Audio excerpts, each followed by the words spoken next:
You remember me, right? Hi everyone, welcome to Diva Mantra. This is Divya, your host for the channel, and this is a reaction video. आप लोग को मेरी शक्ल से अंदाज़ा हो रहा होगा कि मैं बहुत थकी हुई हूँ और मैं अपने घर में इस वक्त नहीं हूँ क्योंकि हम लोग शिफ्ट कर रहे थे, तो इसलिए मैंने एक लंबा गैप लिया है। अभी भी शिफ्टिंग पूरी हुई नहीं है, सामान मेरे पास कुछ भी नहीं है अपना, ना कपड़े हैं ना कंघी है, कुछ भी नहीं है। हालांकि बाहर मार्केट है, मैं जाके ले सकती हूँ, but I am very tired. आप लोगों को मेरे शक्ल से ही नज़र आ रहा होगा। तो मैंने सोचा कि क्यों ना एक वीडियो बनाया जाए, क्योंकि भी थोड़ा सा टाइम मिला है, तो मैंने सोचा वीडियो बना लूँ और आप लोगों से बातें करूँ। आप लोगों को बताना चाहती हूँ कि रात को किसी औरत की मैंने कम्युनिटी देखी, बिल्कुल बिल्कुल औरत की ही कम्युनिटी देखी, 35 साल की औरत की कम्युनिटी देखी, जहाँ पे बहुत ही अपना रोना रबड़ी रायता गा रही थी कि ये हुआ मेरे साथ, वो हुआ, मेरी माँ ने मुझे गाली दी, ये किया वो किया। मैं कहती हूँ कि यार माँ ने गाली दी तो मतलब हर चीज़ उठा के सोशल मीडिया पे डाल देनी है, राइट? हर चीज़ उठा के सोशल मीडिया पे डालनी है, चलो बढ़िया बात है। मतलब इतनी माइन्यूट डिटेल्स के साथ कि माँ ने क्या गाली दी वो भी डाला गया। पहले दो कम्युनिटीज़ आई, अपना मिजरी दिखाया गया कि हमारी लाइफ कितनी ख़राब है, मेरी लाइफ में कितना संघर्ष है कि मेरी माँ तक मुझे गाली देती है। अब मुझे आप एक बात बताइए, किसी की ऐसी औलाद हो कि जहाँ भेज दिया जाए, कहीं पढ़ने भेजा जाए वहाँ पे नाक कटा दी जाए, शादी करके भेजा जाए वहाँ नाक कटा दी जाए, सोसाइटी में पूरा सोशल मीडिया पे गंद मचा दिया जाए, माँ बाप को कहीं मुंह दिखाने लायक ना छोड़ा जाए, तो ऐसे माँ बाप कैसे प्यार कर सकते हैं ऐसी औलाद से? कोई भी माँ बाप, आई गेस हार्डली कोई माँ बाप होंगे जो ऐसी औलाद से प्यार करे। अच्छा, दूसरी चीज़, इसी औरत के भाई का बहुत भयानक एक्सीडेंट हुआ है। ठीक है, एक्सीडेंट ऐसे हो गया है कि गाड़ी जा रही थी और टायर निकला, जिसके कारण गाड़ी डिवाइड से टकराई और 3-4 बार ऐसे ऐसे पलटी खा के गिरी है। तो कहीं ना कहीं ऐसा लगता है कि गाड़ी में अंदर बैठा हुआ इंसान सर के बल बहुत बार कहीं कहीं टकराया होगा गाड़ी गिरने के कारण, जिसके कारण बहुत सारे फ्रैक्चर्स आ गए बॉडी में और बहुत क्रिटिकल हो गई कंडीशन। ऐसी कंडीशन इस वक्त इसके घर के फैमिली मेंबर की है, जो इसका बड़ा भाई है, लेकिन इसको अपनी गंदगी छोड़ी नहीं जाती, इसे बिल्कुल अपनी गंदगी नहीं छोड़ी जाती। इसको समझ में नहीं आ रहा है कि इसकी माँ इस वक्त परेशान होगी। इसकी आदत है, जब भी किसी माँ का बेटा तकलीफ में हो या फिर इसका खुद का एग्जाम्पल अगर लिया जाए कि इसकी सास का बेटा जो चला गया, उसके बाद ये उस औरत को टारगेट करती है।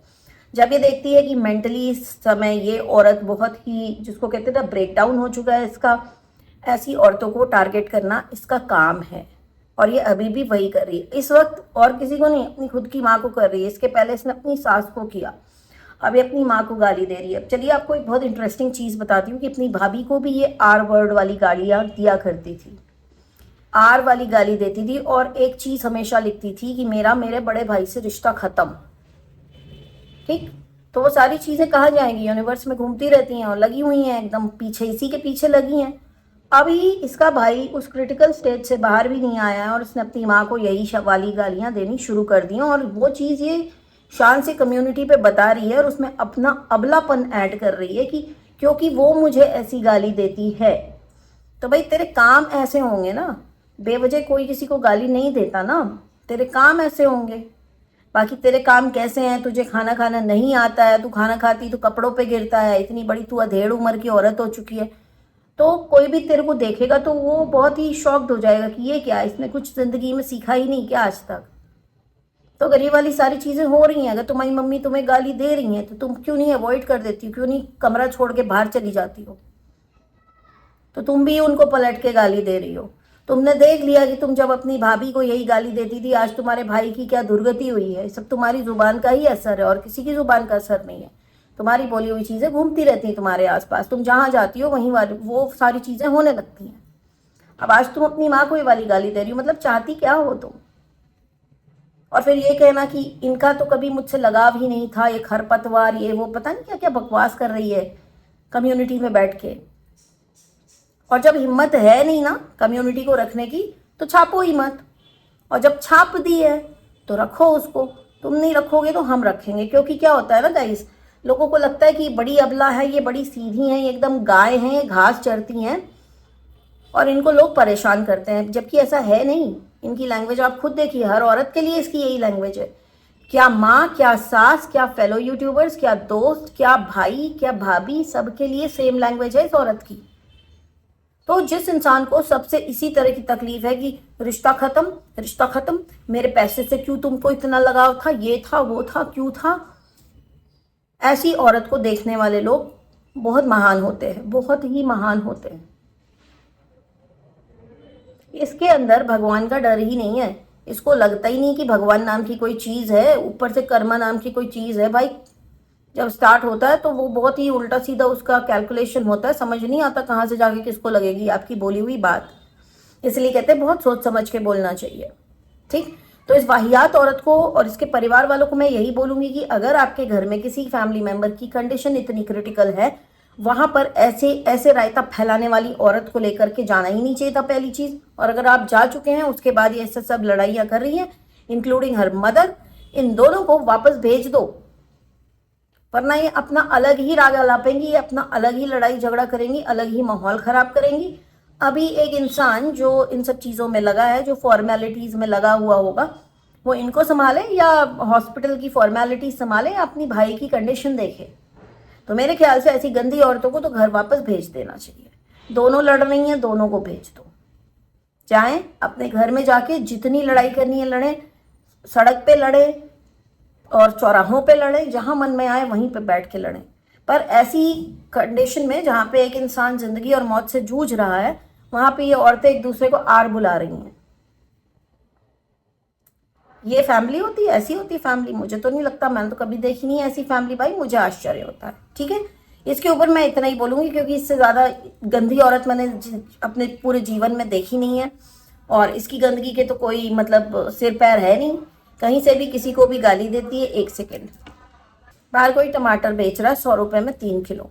अब यहाँ से मैं टॉपिक स्विच करती हूँ। मैं देख रही हूँ कि लोगों को, जो जितने भी व्लॉगर्स हैं ना, फैमिली व्लॉगर्स, ये अपने आप को फैमिली व्लॉगर्स बुलाते हैं कि हम फैमिली व्लॉगिंग करते हैं, जो फैमिली साथ में बैठ के देख सके। अब यहाँ पे हम बात कर रहे हैं देवरानी जेठानी, जिनकी लगातार लड़ाई चल रही है सोशल मीडिया पे। जितनी लड़ाई इन दोनों के खुद के चैनल पर नहीं है, उतनी उससे कहीं ज्यादा लड़ाई दूसरे चैनल्स के ऊपर है।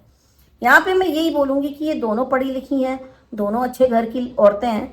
किसकी बात कर रही हूँ? कामनी और निक्कू की बात कर रही हूँ। दोनों अच्छे घर की पढ़ी लिखी औरतें हैं, दोनों के हस्बैंड भी पढ़े लिखे हैं। लेकिन जो हरकतें मतलब सोशल मीडिया पे पूरे परिवार की इज्जत उछालती है, पहले एक उछालती है, फिर दूसरी जवाब देती है, फिर ये कुछ बोलती है, वो उछालती है। तो यहाँ पे सीधा तो मैं किसी को नहीं बोलूँगी, दोनों एक से बढ़कर एक महान औरतें हैं। एक चुप होती है तो दूसरी पोक करती है, और दूसरी फिर जवाब देती है तो फिर वो और पोक करती है, और ये सिलसिला लगातार इसी तरह से जारी है और लोगों को बहुत मज़ा आ रहा है। लोग यही सब देखने आते हैं वाईटी पे। तो ये कहाँ की फैमिली व्लॉगिंग हो गई? मतलब इसको फैमिली व्लॉगिंग कहते हैं जहाँ पे आप अपने फैमिली की बेइज्जती कर रहे हो। ये होता है आप लोगों के हिसाब से फैमिली व्लॉगिंग का मतलब?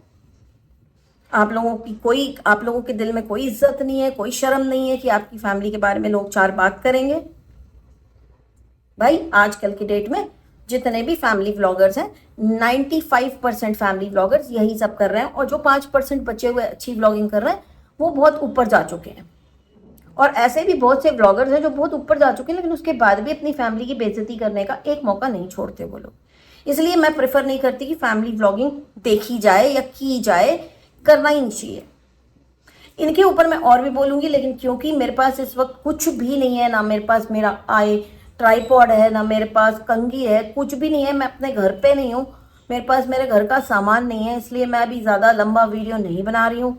बहुत ही जल्दी मैं बनाऊंगी वीडियो, और अगर आप लोगों को चाहिए कि जो भी मेरा नया घर है जहाँ पे मैं शिफ्ट हो रही हूँ उसका होम टूर चाहिए, तो मैं होम टूर भी एक छोटा सा बना के आप लोग को ज़रूर दूंगी।